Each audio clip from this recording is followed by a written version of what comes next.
வணக்கம். செல்வகுமாரின் மாலை வானிலை ஆய்வறிக்கை. அதிகாரப்பூர்வ வானிலை அறிக்கைக்கு இந்திய வானிலை ஆராய்ச்சித்துறை அறிக்கையை பார்க்கவும். 2024 பிப்ரவரி 7 புதன்கிழமை மாலை அறிக்கை.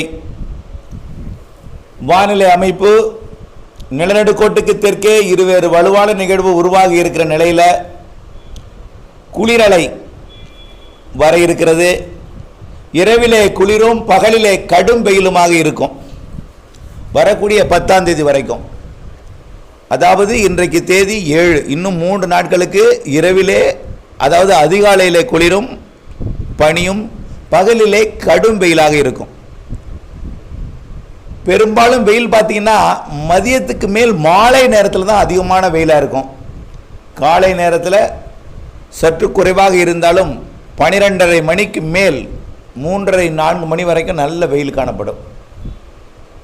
வரக்கூடிய 10ஆம் தேதி கடலோர மாவட்டங்களில் மதியம் மாலையில் ஆங்காங்கே, மதியம் மாலை கிடையாது, காலை 10:30 மணிலேருந்து 2:30 மணிக்குள்ளே ஆங்காங்கே மேகமூட்டங்கள் உருவாகும். 10, 11, 12 மேகமூட்டம் உருவாகும்.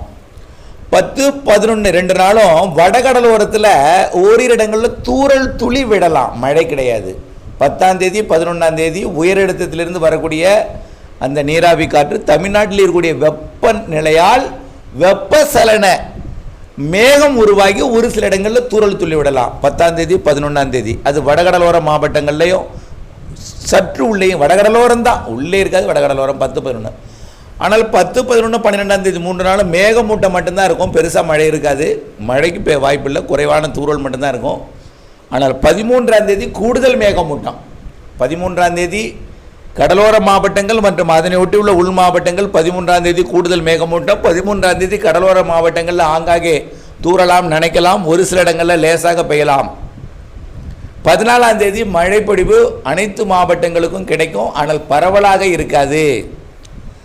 மாவட்டத்தில் தான் அனைத்து மாவட்டம், ஆனால் மழைப்பொழிவு மாவட்டத்தில் ஒரு சில இடங்கள், மாவட்டத்தில் கொஞ்சம் கூடுதல் இடங்களில் தூறல் இருக்கும், நனைக்கும் மழை இருக்கும்.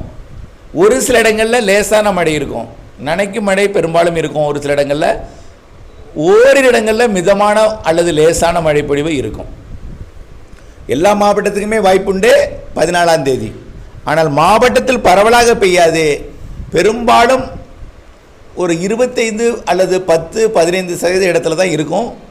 பெரும்பாலான மாவட்டங்களில் சில இடங்களில் அருகிலே பெய்து விட்டு ஒதுக்கி விட்டு போயிடும். அந்த அதாவது உதாரணத்துக்கு ஒரு மாவட்டம் சிறிய மாவட்டமாக இருந்ததுன்னா அந்த மாவட்டத்தோட அதோட அண்டை மாவட்ட எல்லையில் பெய்து விட்டு கூட போயிடும். இல்லைன்னா மழைமானி இல்லாத இடங்களோட பெய்து மழையே தெரியாத அளவு கூட இருக்கும். அப்படிப்பட்ட மழைப்பொழிவு தான் கேரள எல்லையோரம், கர்நாடக எல்லையோரம், ஆந்திர எல்லையோரம், தமிழ்நாட்டின் உள் மாவட்டங்கள், கடலோர மாவட்டங்களுக்கு இருக்கும். இதில் கூடுதல் மழை, அதாவது மிதமான அல்லது சற்று கன மழைப்பொழிவு டெல்டாவின் கடலோரம், தென்கடலோரத்துக்கு வாய்ப்பு இருக்குது. 14ஆம் தேதி டெல்டாவின் கடலோரம் மற்றும் தென்கடலோரத்திற்கு மிதமான மழைப்பொழிவிற்கு வாய்ப்பு இருக்கிறது. தென்கடலோரத்திற்கு கூடுதல் வாய்ப்பு இருக்குது. வாய்ப்பு புரியுதுங்களா? மழைப்பொழிவை பொறுத்த வரைக்கும் மிதமான மழைப்பொழிவு தென் மாவட்டங்களுக்கும் டெல்டா மாவட்டங்கள் கடலோர பகுதிகளிலும் இருக்கும். உள் மாவட்டங்களுக்கும் ஆங்காங்கே லேசாக இருக்கும். மலைப்பகுதிகள், கிழக்கு தொடர்ச்சி மலை மற்றும் மேற்கு தொடர்ச்சி மலை மற்றும் கடலோரம், இதுதான் கொஞ்சம் வாய்ப்பு கூடுதல். வாய்ப்பு தான் கூடுதல், மழை கூடுதல் சொல்லலை. ஒதுக்கி இருக்கும், குறைவான பரப்பில் இருக்கும். இல்லாமல் இருக்கக்கூடிய மழை பட்டியலில் வரும் அளவிற்கு மழை பொழிவு ஆங்காங்கே இருக்கும்.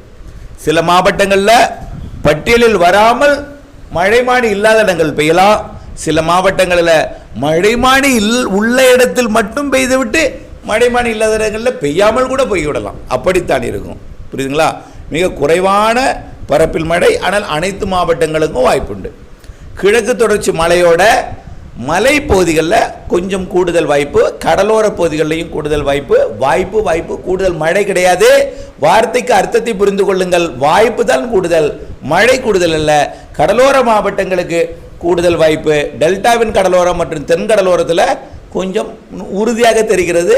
மழை அளவை பொறுத்த வரைக்கும் மிதமான மழை, லேசான மழைக்கு கூடுதல் வாய்ப்பு. குறைவான வாய்ப்பு எதுனா, குறைந்தபட்சம் நனைக்கும் மழை முதல் லேசான மழை வரை டெல்டாவின் கடலோரம், தென்கடலோரம் பெய்யும். குறைந்தபட்சமாக உள் மாவட்டங்களில் ஆங்காங்கே மழை இருக்கும். பெரும்பாலும் மலைப்பகுதி கிழக்கு தொடர்ச்சி மலை எதுன்னு தெரியும் உங்களுக்கு? கொல்லிமலை, பச்சைமலை, கல்வராயன் மலை, ஏற்காடு மலைப்பகுதி, ஏலகிரி மலை, ஜவ்வாது மலை மற்றும் கர்நாடக எல்லையோர மலைப்பகுதி, கேரள எல்லையோர மலைப்பகுதி, இந்த பகுதிகளில் ஒரு சில இடங்கள், அவ்வளோ இடத்துலையும் பெய்யும்னு சொல்லலை, எங்கேயாவது ஒரு குறிப்பிட்ட இடங்களில் மட்டும் பெய்து விட்டு ரேடாரில் பார்த்தா தெரியும், யாராவது சொல்லி கேள்விப்பட்டால் தெரியும், அப்படித்தான். அடுத்த நாள் பட்டியலில் வரும் எங்கெங்கே மழை பெஞ்சிருக்குன்னு. ஆனால் உங்களுக்கு உறுதியாக பெய்யும் என்று நம்ப வேண்டாம். அதே நேரத்தில் அறுவடை விவசாயிகள் அச்சமும் பட வேண்டாம். பெய்யும் என்றும் நம்ப வேண்டாம், அதை பெய்யாது என்றும் நம்ப வேண்டாம். ஆகவே ஒரு சில இடங்களில் பெய்யும், ஆனால் உங்களுக்கு உறுதியாக பெய்யும்னு சொல்ல முடியாது, உங்களுக்கு உறுதியாக பெய்யாதுன்னு சொல்ல முடியாது. புரியுதுங்களா? பெய்தால் என்ன செய்யலாம், பெய்யலைன்னா என்ன செய்யலாம், ரெண்டுக்கும் ஒரு முடிவு எடுத்துக்கணும், அப்படித்தான் இருக்கணும். ஆகவே அறுவடை விவசாயிகள் பெரிய அளவிலே மழைக்கு வாய்ப்பில்லை, குழப்பமான வானிலை, நனைக்கும் மழைப்பிடிவுக்கு தான் வாய்ப்பு. கடலோர மாவட்டங்கள்லையும் தென் மாவட்டங்கள் கடலோர பகுதிகளிலையும் கொஞ்சம் கூடுதல் வாய்ப்பு. தொடர்ந்து ஆய்வறிக்கையோடு இணைந்திருங்கள். அப்போ தான் உங்களுக்கு துல்லியம் வரக்கூடிய நாட்களில் தெரிய வரும். வரக்கூடிய 13, 14க்கு அப்புறம் ஒரு சில இடங்களில் லேசாக இருந்துகிட்டே இருக்கும், ஆனால் பரவலாக இருக்காது, எங்கேயாவது ஒரு இடத்துல இருக்கும், அப்படித்தான் இருக்குது, பெருசாக இருக்காது. அடுத்த சுற்று மழைப்பொழிவு என்பது 28, 29, பிப்ரவரி 28, 29. அதுக்கு அடுத்தது மார்ச் 1, 2லையும் இருக்கும், மார்ச் 1, 2லையும் இருக்கும். ஆக இந்த பிப்ரவரி 28, 29 மற்றும் மார்ச் 1, 2 தேதிகளையும் அடுத்த சுற்று மழை இருக்கும். அதுவும் இதே போல் மழைப்பொழிவு தான் இருக்கும், சற்று கூடுதல் கூட இருக்கலாம். ஆனாலும் எல்லாமே ஒதுக்கித்தாங்க. கோடை மழைப்பொழிவை பொறுத்த வரைக்கும் நம்ம ஏற்கனவே அறிவித்தது தான். மார்ச் தென் மாவட்டங்கள்லையும், ஏப்ரல் தென் மாவட்டங்கள் மத்திய மாவட்டங்கள்லையும், கேரள எல்லையோர மாவட்டங்கள்லையும் மார்ச்சில், சரி ஏப்ரலில் மார்ச்சில் தென் மாவட்டங்கள், கேரள எல்லையோர தென் மாவட்ட பகுதி மற்றும் டெல்டா மாவட்டங்கள், ஏப்ரலில் டெல்டா மாவட்டங்கள், மத்திய மாவட்டங்கள், கேரள எல்லையோரத்தோட வடக்கு பகுதி நீலகிரி வரைக்கும் உள்ள பகுதி, மே மாதத்தில் ஒட்டுமொத்த தமிழ்நாட்டின் எல்லா மாவட்டங்களுக்கும் இருக்கும். இப்படித்தான் கோடையில் வெயிலும் அதிகம், கோடையில் வெப்பசலன மழைப்பொழிவும் இருக்கும். காற்று சுழற்சி மழைப்பொழிவும் கோடையில் இருக்கிறது.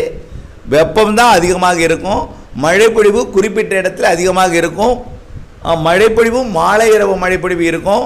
மழை பெரிய அளவில் குளம் ஏரியெல்லாம் நிரப்பு மழை இருக்காது. உங்களுக்கு எல்லாம் தெரியும் கோடை மழை எப்படி இருக்கணும், குறிப்பிட்ட இடத்துல அதிகமாக பெய்யும், தொடர்ச்சியாகவும் பெய்யாது, அப்படித்தான் இருக்கும். உங்களுக்கெல்லாம் தெரியும் கோடை மழை எப்படி இருக்குன்னு.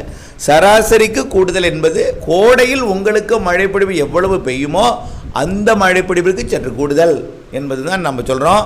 வெயிலும் கோடையில் எவ்வளவு அடிக்குமோ அந்த அளவிற்கு 10 ஆண்டு சராசரியில் இந்த ஆண்டு கோடையில் கூடுதல் வெயிலும் இருக்கும், மழையும் இருக்கும் என்பதை தான் இப்பொழுது ஆய்வறிக்கை. தொடர்ந்து ஆய்வறிக்கையோடு இணைந்திருந்து திட்டமிட்ட வேளாண்மை செய்து லாபமடைய கேட்டுக்கொள்கிறேன். விரைவிலே நீண்டகால அறிக்கை சமர்ப்பிக்கிறேன். இணைந்திருங்கள். நன்றி.